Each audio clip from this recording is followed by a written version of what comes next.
جن کا سیدھا رشتہ انسان کی صحت یا بیماری سے ہے۔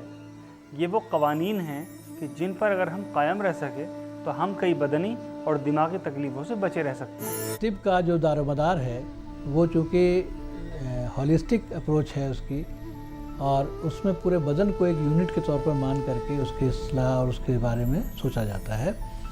اس لیے جو بھی بدن میں بیماریاں پیدا ہوتی ہیں، جو بھی تغیر تبدیلیاں آتی ہیں، ان کے لیے چند چیزیں ضروری ہیں جو طب بیان کرتا ہے، اور ان کا نام مجموعی طور پر اسباب ستہ ضروریہ کہا جاتا ہے۔ یہ 6 وہ اسباب کہ جن کی روشنی میں ہم بدن کے بارے میں صحیح بات سمجھ سکتے ہیں۔ اسباب ستہ ضروریہ یہ ایک لائف اسٹائل کے انگریڈینٹس ہیں۔ اگر اسباب ستہ ضروریہ ہمارے پراپر ہیں تو پھر ہماری لائف اسٹائل پراپر ہے۔ اسباب ستہ ضروریہ میں ایک تو ہوا کا تصور بتایا جاتا ہے، دوسرا معقول و مشروب یعنی کھانے پینے کی اشیاء، تیسرا سونے کا ٹائم اس کا ہونا چاہیے، آرام کرنے کا ٹائم ہونا چاہیے، اور اس کے علاوہ حرکات و سکون بدنی یعنی فزیکل ایکٹیویٹیز، دوسرا حرکات و سکون نفسی یعنی کہ مینٹل اور سائیکولوجیکل عوامل ہیں، اور آخری جو ہے وہ ہے استفراغ و احتباس یعنی کہ جو بدن میں جن چیزوں کو رکنا چاہیے وہ رکیں اور جن کو نکل جانا چاہیے وہ نکل جائیں۔ یہ ساری چیزیں طب میں پہلے ہی سے موجود ہیں کہ اسباب ستہ ضروریہ پہ اگر آپ قائم ہیں تو ٹھیک ہے، صحت کی بقا رہتی ہے۔